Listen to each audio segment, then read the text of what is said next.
There is a secret you keep even from yourself, an ancient, almost mystical pact sealed deep within your being, of which you may not even be aware. Each morning before the world opens its doors and sunlight bursts into your carefully constructed reality, you perform more than just a waking ritual. You've done something far more complex, invisible, yet felt by every cell of your being, the persona. This is not merely clothing. It's the architecture of your identity, your meticulously polished shield, your flawless facade, displaying to the world precisely the version of yourself you deem acceptable, worthy of admiration, capable of success.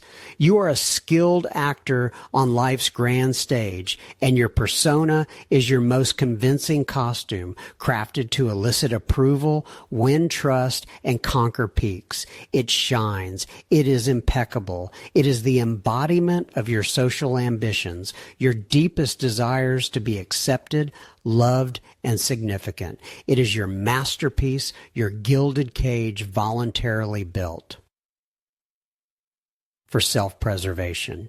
Yet behind this shining facade, at the very heart of this magnificent performance, lies something else, something we so diligently hide, so desperately reject, that its very existence seems a scandal, an indecency, a dirty secret. This is the shadow, not merely the absence of light, but its perverted, distorted reflection, what Jung called our underworld, the repository of all rejected, suppressed, unworthy qualities. All those impulses, desires, fears, and aggressions that don't fit into the carefully constructed image. And here lies the most unsettling, most candid, almost indecent revelation, capable of overturning your self-perception, your persona. This brilliant armor you so lovingly forge doesn't just conceal your shadow.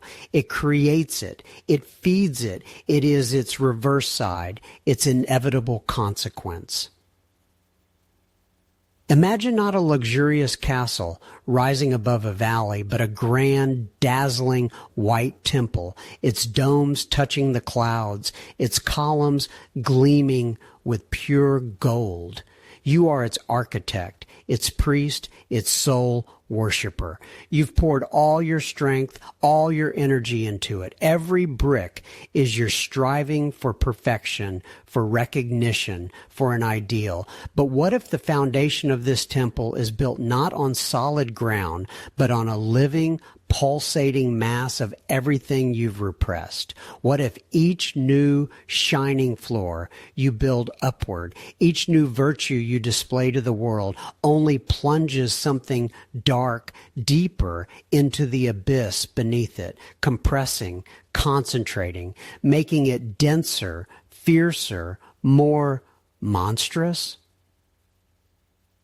Your outward display of strength might be merely a desperate attempt to suppress profound vulnerability, your boundless generosity, a mask for an unexpressed fear of rejection, your pursuit of flawless control, a panicked terror of the chaos you dare not acknowledge within yourself. This is our greatest deception, our personal, carefully guarded secret. The brighter your persona shines, the denser and more potent your shadow becomes. The more energy you spend maintaining an ideal image, the more powerful and destructive that inner force you so diligently suppress becomes. These are not just two sides of one coin. They are two sides of one wound, one continuous pulsating pain. One is open to the world, the other festers within, invisible yet no less real. And it is in this tension, this scandalous union of light and darkness, that lies not only the cause of your inner struggle, chronic fatigue from constant pretense and a sense of inauthenticity, but also an inexhaustible, colossal source of authentic strength, freedom, and wholeness, a power capable of shattering any chains if you dare to look your own monster in the eye and acknowledge it not as an enemy, but as a part of yourself.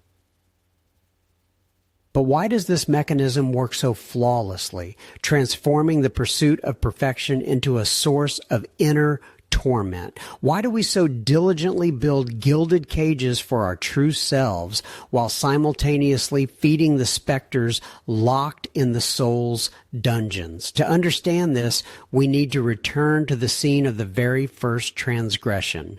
We spoke of the persona as a meticulously crafted facade and the shadow as its invisible yet powerful companion.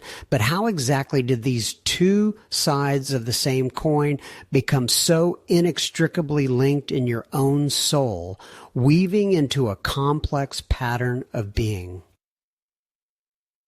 The answer lies not merely in events, but in revelations, those intimate moments when the world, like an uninvited teacher, first mirrored back to you the undesirable. Recall if there wasn't a pivotal moment in your life when a natural ambition that propelled you to heights, to conquer new horizons, was labeled greed, heartlessness, or selfishness, or when righteous anger, the fiery energy that protected your sacred boundaries from encroachment, was branded as wild, uncontrollable aggression, a sign of poor upbringing or vice. Perhaps it was a time when a genuine desire to make mistakes, to fall and rise, to learn through the rough edges of experience was perceived as weakness, as a sign of inadequacy and vulnerability. That fragile openness to the world turned into such sharp pain and disappointment that it taught you to forever hide the most delicate, most vibrant strings of your soul. At what precise moment in your life, as a child or youth, did you first learn that these qualities, your inner strength, your right to imperfection, your ability to feel deeply, were bad, shameful, or dangerous? In these painful discoveries, in this first touch of external judgment, as if by a branding iron, the shadow was born. It was not born of evil, no, it was born of exile. Every quality, every spark of your authentic essence that didn't fit into the narrow confines of family, societal, or collective approval became an invisible prisoner confined within the dungeon of the subconscious. You learned, sometimes consciously, but more often intuitively, to sever these living, pulsating parts from yourself, to conform, to be accepted, to survive. For to be bad, shameful, or dangerous meant not just censure, but the risk of being rejected, of being deprived of that unconditional love and security that are the deepest human needs. It was at this moment that the persona, this shining armor, began to be forged, not only to display your flawless image to the world, but also as a powerful shield, protecting against renewed contact with what once caused unbearable pain, against the exposure of those traits deemed unacceptable and threatening to your existence in society. This process is not a unique phenomenon of your personal history, not a singular act of banishment. It is an archetypal dance of light and shadow, playing out within each of us, repeating in endless variations. What has been exiled from the visible world, from the sphere of consciousness, does not disappear. It continues to live in the depths, demanding its recognition, its integration, its return to wholeness. And it is in this tension, this invisible but constantly pulsating dialogue between what you display to the world and what you meticulously hide even from yourself, that lies an inexhaustible source of both profound exhaustion and authentic, unadulterated power awaiting its hour. Exiled from the light of consciousness, they do not vanish. Qualities once rejected, branded as shameful or dangerous, do not dissolve into oblivion. No, they merely change their abode, retreating into the depths to form their own secret tribe, their underworld, living by its own rules. This is not just a metaphor, it is a universal principle of the psyche, an archetypal banishment from the tribe of the conscious self. We sever parts of ourselves that in our opinion do not fit into the ideal image, the persona that we so carefully construct for the world. But these exiles do not resign themselves to their fate. Their energy does not disappear. It merely accumulates like an unpaid debt demanding its due. And when that debt comes due, it often manifests through the most insidious and ancient mechanism: projection. We see in others what we cannot or will not see in ourselves.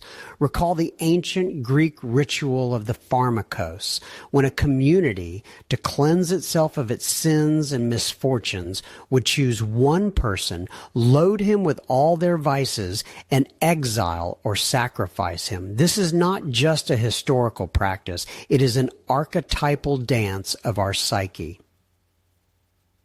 We, like that community, project our own unacceptable qualities onto others, turning them into our personal scapegoats. Someone who fiercely condemns another's arrogance might himself be suppressing his own ambition. Someone who turns away with contempt from another's vulnerability likely fears his own weakness. Someone who furiously criticizes another's sloppiness might be obsessed with control, hiding his inner chaos. The energy of an unpaid debt suppressed in the shadow finds an outlet, coloring our perception of the world. It makes us see evil or flaws where in reality we are merely encountering a mirror reflection of our own rejected parts. The brighter the persona shines, the more impeccable and ideal it is, the more effort is required to keep the shadow imprisoned, and the stronger its pressure becomes, the more distorted the projections. This constant tension between what is displayed and what is hidden creates a vortex that pulls us into an endless cycle of judgment and self-deception. It manifests in our most irrational reactions, in the inexplicable hatred or contempt we feel for certain types of people. If the persona is a meticulously woven tapestry with which we cover ourselves from the world, striving for approval and success, then the shadow is the raw, unrefined threads that remain hidden beneath it, yet still give it dimension. We have already discussed how these exiled particles of our soul do not disappear, but seek an outlet, often finding it mirrored in the external world. And here begins the most interesting and, at times, painful journey, a journey into those corners of our consciousness where the strongest irrational emotions are born. Pause for a moment. What images, what types of people evoke in you not just dislike, but something deep, irrational, as if their very existence is an insult to your inner harmony? It might be burning hatred, icy contempt, or simply an unbearable, nagging irritation that cannot be logically explained. These figures, these living archetypes, become screens onto which we project the qualities most carefully locked away within us, those particles of our soul that have been rejected and exiled to the shadow. Take what, for example, the figure I call the eternal reveler or irresponsible hedonist. This is someone who seems to live without a care for tomorrow, enjoying every moment, disregarding rules, duties, even basic prudence. He knows no burden of tomorrow, is unencumbered by the chains of planning and saving, untroubled by that proper sense of guilt that gnaws at a responsible person. You look at him and feel something sharp, almost physical, boiling inside. How can he be so carefree? Doesn't he understand that life isn't just about pleasure, that there are duties and obligations. In him, this reveler, you see all those spontaneous impulses, all those desires to let go of control that you yourself once harshly suppressed for the sake of stability and recognition. Your persona is a wall of shoulds and musts built brick by brick, and his shadow is a wild, free wind you're afraid to breathe in fully, fearing it might shatter your carefully constructed fortress. Or consider pompous success, a person who seems born to shine, constantly flaunting achievements, demanding universal attention while displaying disdain for the gray masses. His pomposity, his ostentatious self-admiration, his condescending gaze from his imagined pedestal evoke not just irritation, but a fit of deep, almost physical revulsion. Every gesture, every word seems a challenge to your own modesty, your carefully cultivated humility. Who is he to act like that? Why does he think he's better than others? Whispers an inner voice, escalating into an angry murmur.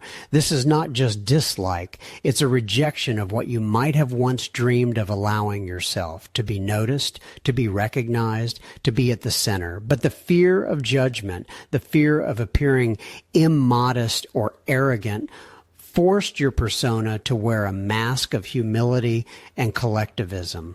And now, looking at this peacock, you see not his true face, but a distorted reflection of your own suppressed hunger for recognition and power.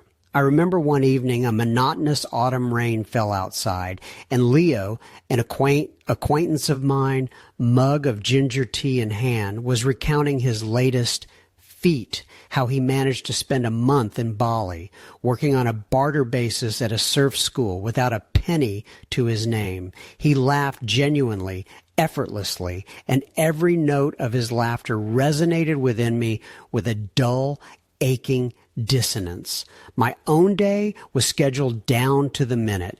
Every step calculated, every penny accounted for. I prided myself on my discipline, my maturity, my ability to keep my word and take responsibility. And here he was, Leo, the embodiment of everything I considered irresponsible, frivolous, even dangerous, sitting before me, radiating absolute undisturbed happiness. His carefree nature was a personal insult to me, a challenge to my own carefully constructed persona. I wanted to scream, "How dare you be so free and happy when I work so hard to ensure my stability?"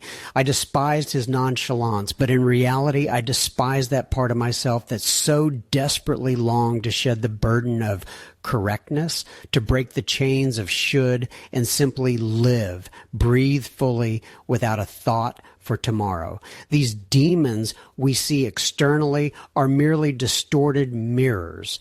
They show us not their true nature, but the forces within us that have been exiled to the dungeons of the shadow.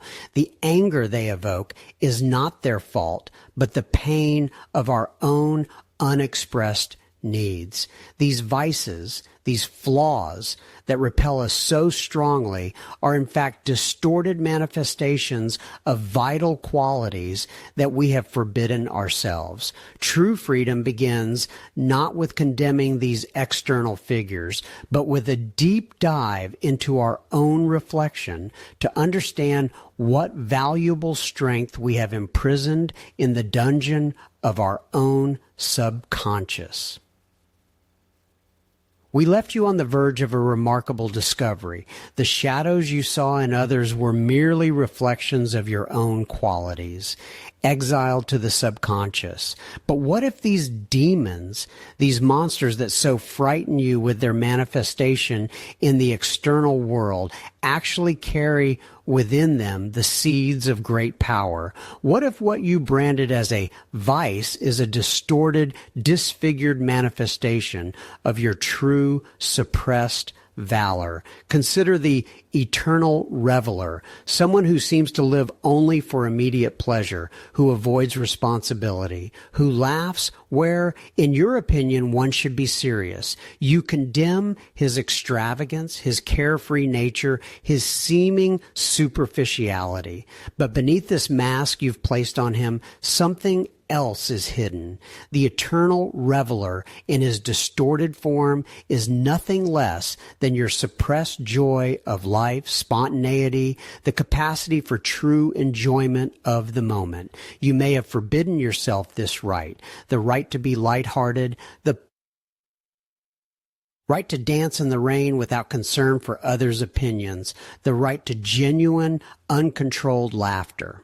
You exile to the shadow, not a vice, but your inner freedom, your playful nature, your life force that yearns for air expression through pleasure and ease of being.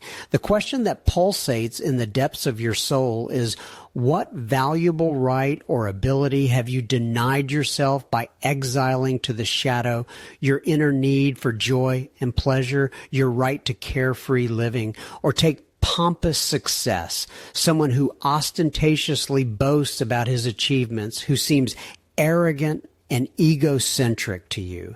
You despise his overt hunger for recognition, his haughtiness, his inability to be modest.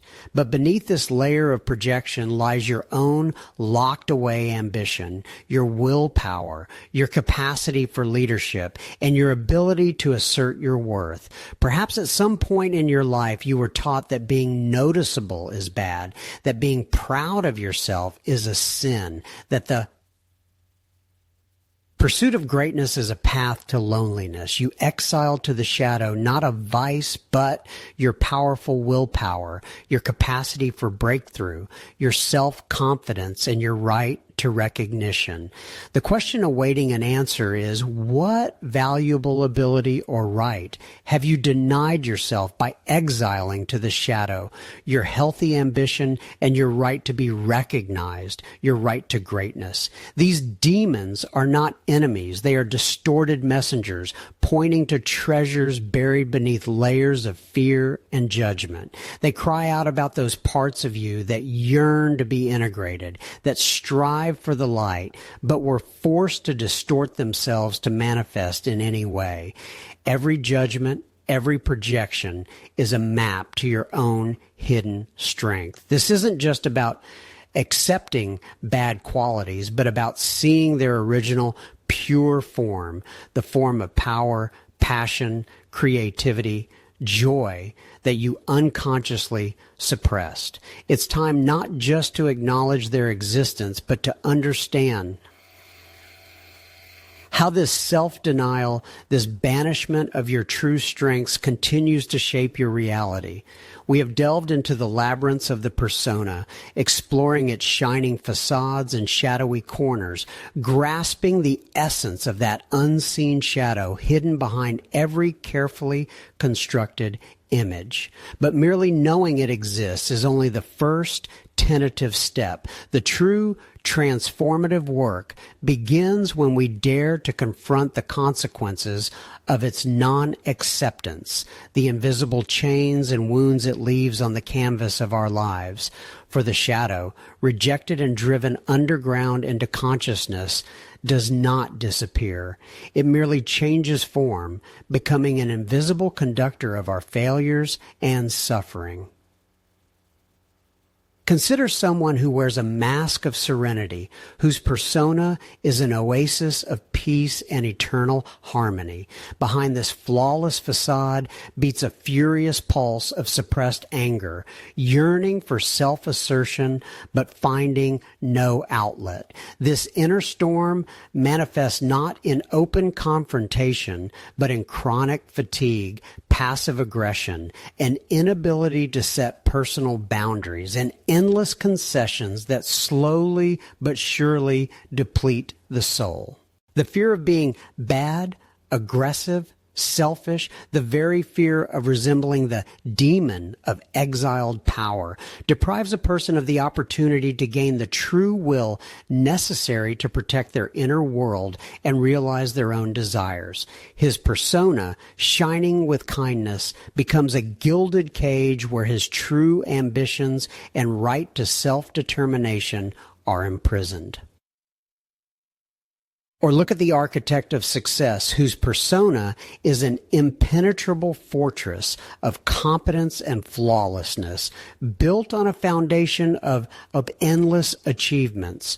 Beneath this armored exterior lie the quicksands of fear of failure, paralyzing perfectionism, the dread of being insufficient, vulnerable, imperfect.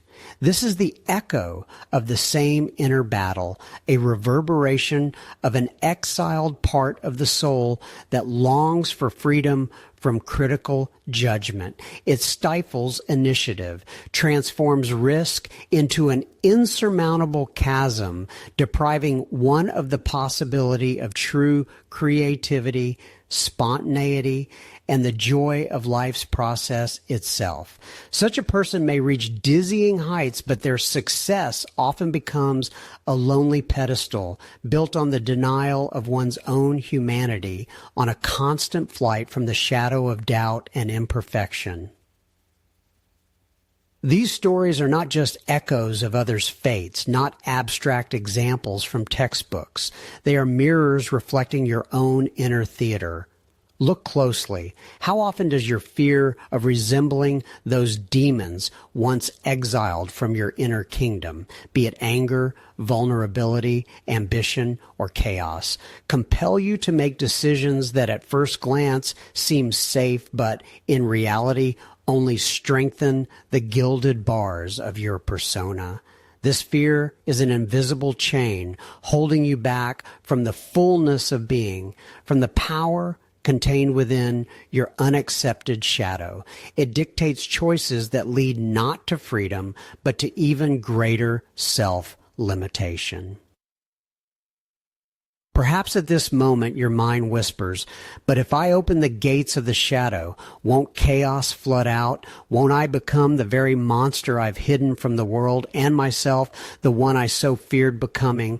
This is one of the deepest and, alas, most common misconceptions.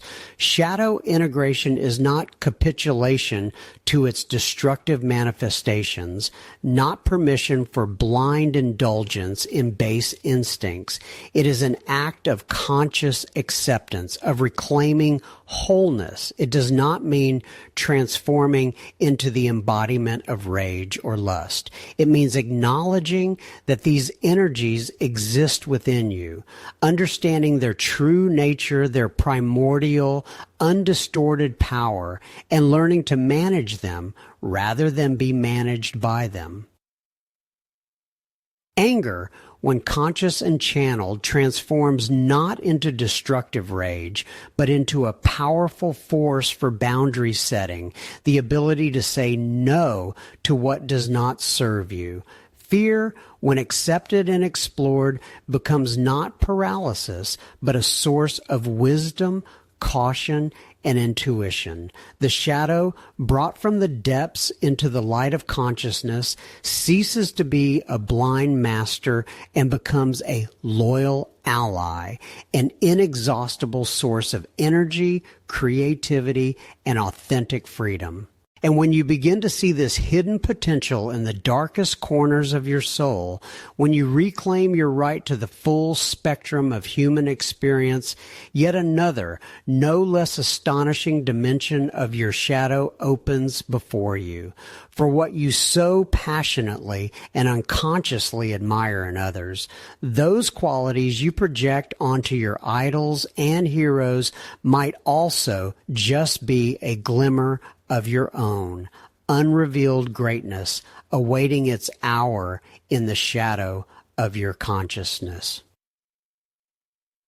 We have spoken of the shadow, of those rejected fragments of ourself that were exiled beyond the bounds of consciousness so that the persona could shine with its flawless yet often false light. We explored how these exiled traits manifest in the world through projections, becoming our demons, those we condemn, in whom we see our suppressed weaknesses or unacceptable impulses. But let us now turn our gaze to the other side of this same coin, to its shining yet no less insidious reverse, to what Jung called the golden shadow. Imagine that in the depths of your being lies hidden not only what you fear, but also what you could become. Not only fears, but unrevealed talents. Not only weaknesses, but dormant strengths. Not only shame, but greatness. This is the treasure trove of your true essence, locked away and forgotten, for its brilliance seems too dazzling, too bold for the modest persona you have so carefully constructed. And just as we project our dark aspects onto others, we also project our golden gifts. Look at those you idolize who seem to you the embodiment of perfection, strength, wisdom, beauty, or talent.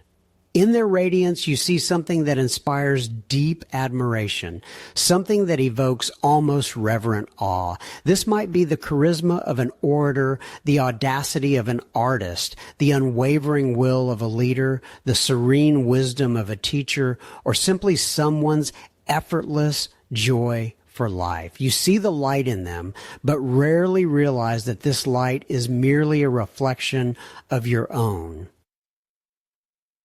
unrevealed potential. This is the part of you that was cut off, not because it was bad, but because it was too good, too grand, too demanding for the image you chose to present to the world. It is here that the most subtle yet profound sabotaging action of the golden shadow lies. You become an eternal spectator rather than an actor in your own life. You applaud others' triumphs, not even allowing yourself to dream of your own. You admire another's courage without unleashing your own. You see genius, talent, passion in others, but you convince yourself that it's not for you, that it's their destiny, their gift, not yours. Every projection of admiration is another brick in the wall separating you from your own power. It's as if you owned a diamond mine, but instead of developing it, you'd buy others' cut diamonds, convincing yourself that your own are not worth the effort. This is a subtle, almost imperceptible form of self-sabotage. We surrender our most valuable qualities to others, turning them into our idols and ourselves into their eternal admirers. We create the illusion that these qualities exist only externally, depriving ourselves of the opportunity to manifest them. And as long as we do this, our persona remains merely a shadow of who we could be, and our life merely the echo of an unsung symphony. So I pose the most crucial question at this stage of our journey. Who is your idol or object of admiration in the realm of persona and shadow? Which of your own talents and unrealized abilities have you gifted to them? In whose radiance do you see a reflection of your own unrevealed greatness? This question is not merely an intellectual exercise. It's an invitation to reclaim what rightfully belongs to you, to retrieve your own authentic light. And this is just the beginning of the path.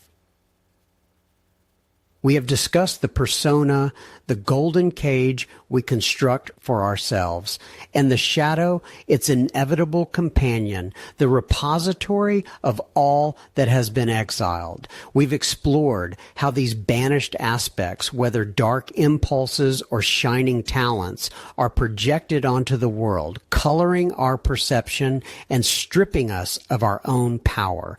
But what if I told you it's time to reclaim these scattered fragments of your soul. It's time to stop being a perpetual spectator in your own life, handing over the reins to those we've placed on a pedestal or cast into the abyss, believing their power is their monopoly rather than our own forgotten treasure. A new philosophy begins with a simple yet profound realization. What we so vehemently criticize in others and what we so unreservedly admire are nothing but echoes of ourselves. This is our own power, distorted or radiant, but always ours. We voluntarily surrendered it when we decided that being ourselves was too dangerous, too bright, too dark. We fractured our wholeness, separating good from bad, acceptable from unacceptable, and sent these exiled parts into banishment, far from the persona's gaze. Now, to reassemble ourselves, we must undertake an act of internal retrieval, an alchemical process where the lead of rejection transforms into the gold of true power and blind adoration into an awareness of our own potential. This does not mean we must become the aggressor we despise or fully emulate the idol we admire. No, it means we must recognize the energy behind these projections as our own. The anger we condemn in another might be our own suppressed ability to set boundaries and protect ourselves. The unrestrained joy we perceive in an eternal celebration could be our locked away spontaneity and zest for life. The ambition we brand as arrogance might be our own dormant will to achieve and express ourselves. We must not merely understand this, but feel and integrate it. Here's a simple yet powerful tool for this work, an exercise I call the alchemy of reflections. It requires honesty and a willingness to look beyond the veil of habitual judgments. Step 1, over the course of a day or a week, pay attention to a person or situation that evokes a particularly strong emotional reaction in you. This could be deep irritation, envy, adoration, or even unexplained aversion. Do not rush to judge or idealize. Simply note this reaction and allow it to be. Step 2, ask yourself, what specific quality or energy in this person or situation elicits such a strong reaction from me? Be precise. It's not he is bad, but he is too intrusive, or she is too carefree. It's not he is a genius, but he possesses incredible charisma, or she is able to manifest her dreams without fear. Step 3. Now the most crucial part. Ask yourself, where does this quality or energy reside within me? How has it manifested, or how could it manifest in my life if I hadn't suppressed it? Perhaps your intrusiveness is unrealized persistence. Your carefreeness is a desire for freedom from control. Your charisma is a suppressed leadership ability. And the ability to manifest dreams is your own fear of risk or unwillingness to take responsibility for your potential. Step 4, consciously reclaim this quality. Take a deep breath in and out. Visualizing this energy you observed externally returning to you, filling you from within. Say to yourself, I acknowledge this strength, quality within me. I reclaim my right to possess it and to use it for good in accordance with my true will. This does not mean you should begin acting impulsively or destructively. It means you consciously embrace your wholeness, your ability to choose how to use this energy instead of being its slave or denying its existence. Remember, the persona was created to protect us from the pain of rejection, from the fear of not being enough, but it also shackled our true power, sending it into exile within the shadow. This act of reclamation, this alchemy of reflections, is the key to liberation. It allows you not merely to see yourself, but to become yourself, to gather together the parts that were scattered across the landscapes of others' lives. As you begin to practice this, you will notice how the world around you changes. Projections will weaken, and you will start to see people as they truly are, not as mirrors of your own suppressed aspects.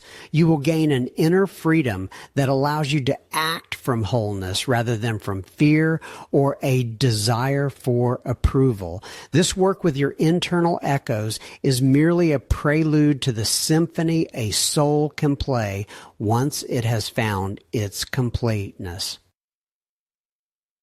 For true transformation does not conclude at the threshold of self-knowledge. It only begins when you step beyond that threshold towards your authentic destiny, your unique purpose.